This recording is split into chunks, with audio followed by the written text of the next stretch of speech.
ako ay mangmang at walang alam.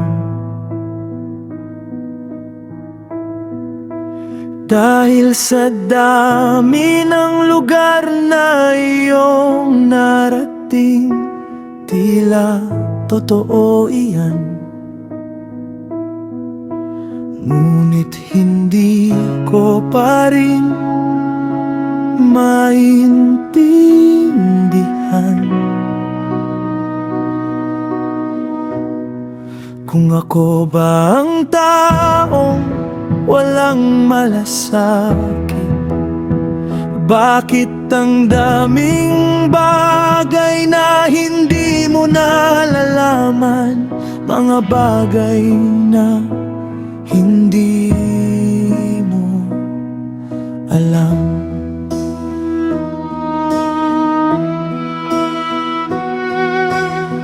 Akala mo ay sa iyo ang lupang iyong tinatapakan,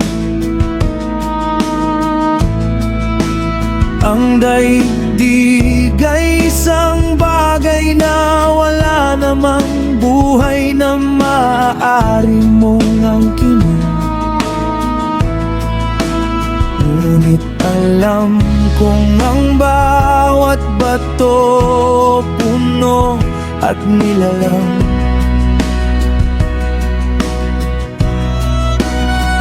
ay may buhay, may diwa at may sariling pangalan.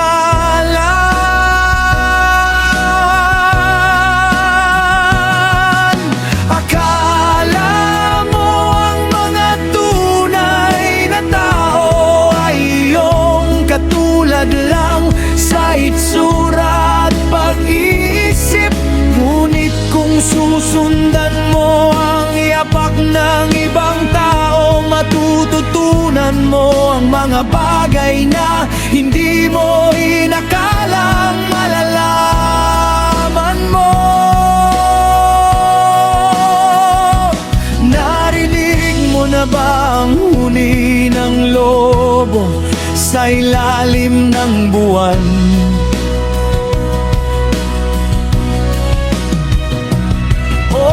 Tinanong sa umingising pusang gubat kung bakit ito nakangiti.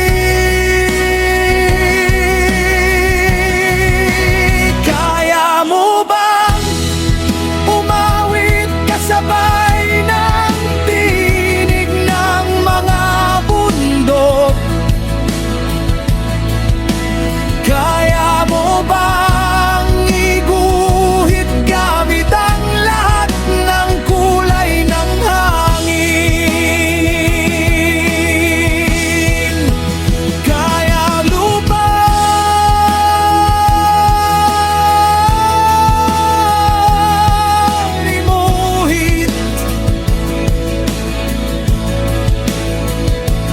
gamit ang lahat ng kulay ng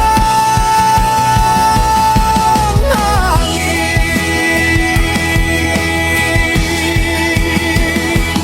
Tara, takbuhan natin ang mga daanan sa ilalim ng mga puno ng kagubatan.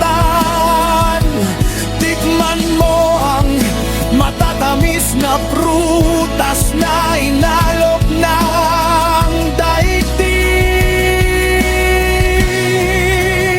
Lumigoy ka sa dami ng yaman na nakapaligid sa iyo at sa pagkakataong ito,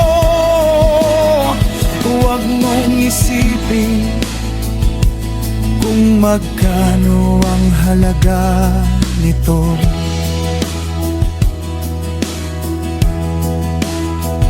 Ang bagyo at ilog ay aking mga kapatid. Ang mga ibon at hayop sa tubig ay aking mga kaibigan. tayong lahat ay magkakaugnay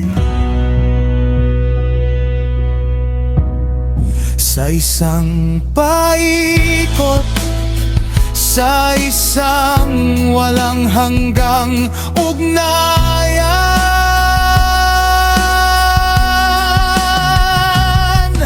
Gaano kataas ang paglaki ng puno ng sikomoro kapag pinutol mo ito, hinding-hindi mo na malalaman at hinding-hindi mo na maririnig ang huni ng lobo sa ilalim ng buwan. Dahil ano man ang ating kulay o balat, kailangan nating umawit kasabay ng tinig ng mga bundok. Kailangan nating iguhit gamit ang lahat ng kulay ng hangin.